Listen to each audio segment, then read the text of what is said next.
Hi, welcome. On this video, I want to talk about social media and something that I was kind of aware of, but it was really brought to my attention here just very recently in terms of individuals. Again, I talk about trainers like Zach George, the posts that he puts up on his Facebook page, his Instagram, and just these controversial posts, very, all about being like woke and going down that ideological slippery slope, so to speak. But here's the thing, and the thing that's been brought to my attention is the fact of individuals on social media that they don't really care about, even who leaves nasty comments. They want all the attention on social media. So if you leave a comment, if they're stirring things up, they actually make money. Okay, this is how they actually make a living by way of social media, and so they won't ban or remove comments. They just want it all to they want to gin up all this controversy, and so it kind of makes sense. When you see individuals, because here's how I see it, because it was never about having skin in the game the right way at the beginning anyway. And the same can be said about a lot of these dog trainers out there, whether they identify as force free or balanced. It's all about their identity is wrapped up in this ideology. It's all about appearances.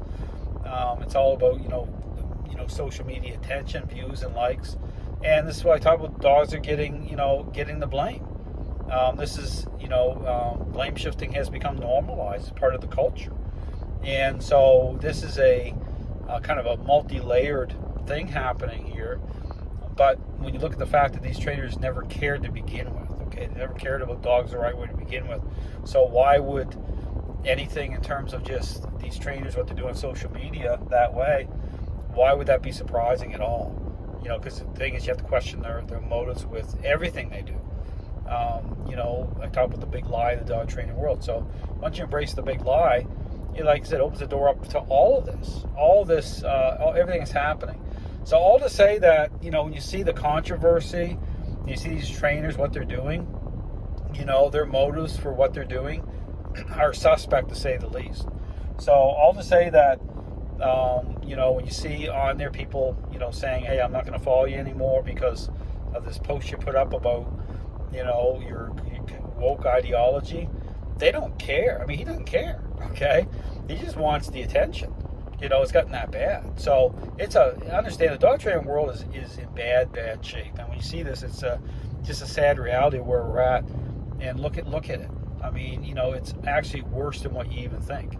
Sometimes you kind of think, well, it's pretty bad, but then you see, okay, these trainers actually are doing this stuff on purpose. I believe a lot of them are like intentional. It's like, this is really bad stuff. You talk about, not good people, okay, that way, it's bad.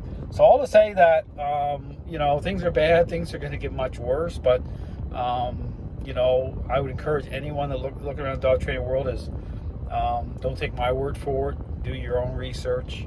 But I understand that these trainers are out there doing this stuff. A lot of them are just motivated by whether it's just based merely on this ideology in itself.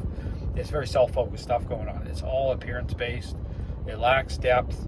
It was never about dogs the right way. If it was about dogs the right way, these trainers wouldn't be marketing this ideology to begin with. They would actually confront the real issue. They're not going to do it. And now look at it. It's a mess. Thanks for watching.